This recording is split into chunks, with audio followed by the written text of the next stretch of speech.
আসসালামু আলাইকুম, সবাই কেমন আছেন? আশা করি ভালো আছেন। আজকে আমি আপনাদের সামনে নিয়ে আসলাম চিংড়ি মাছের মজাদার একটি ভর্তা রেসিপি।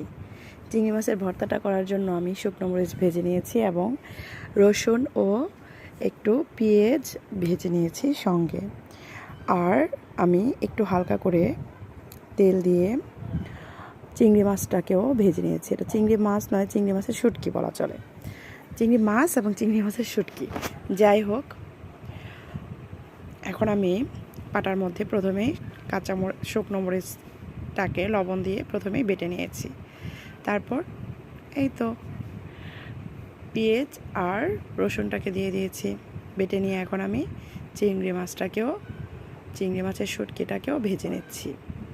তবে কথা কি জানেন, আমরা যারা কন্টেন্ট মনিটাইজেশন পেতে চাই তাদের কিন্তু অবশ্যই অন্যের ভিডিও দেখে গঠনমূলক লাইক কমেন্ট করতে হবে এবং সবসময় নিয়মিত পোস্ট করতে হবে। আপনি আজকে একটা পোস্ট করেছেন আর কয়েকদিন যাবৎ পোস্ট করেননি, এরকমটা করা চলবে না।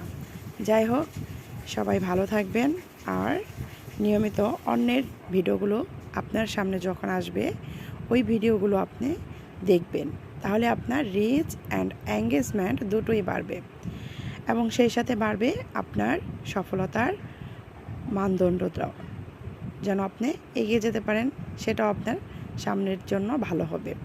আপনি যদি অন্যের ভিডিওতে লাইক কমেন্ট না করেন তাহলে কিন্তু আপনার পরিবারে কেউ যেতে পারবে না। আর মেয়েটা কিন্তু সবসময় চায় যে আপনি অন্যের সাথে এঙ্গেজমেন্ট থাকুন।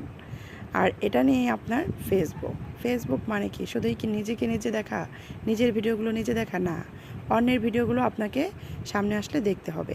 আচ্ছা, এই যে মজাদার ভর্তাটা তৈরি হয়ে গিয়েছে, সবাই ভালো থাকবেন। আসসালামু আলাইকুম।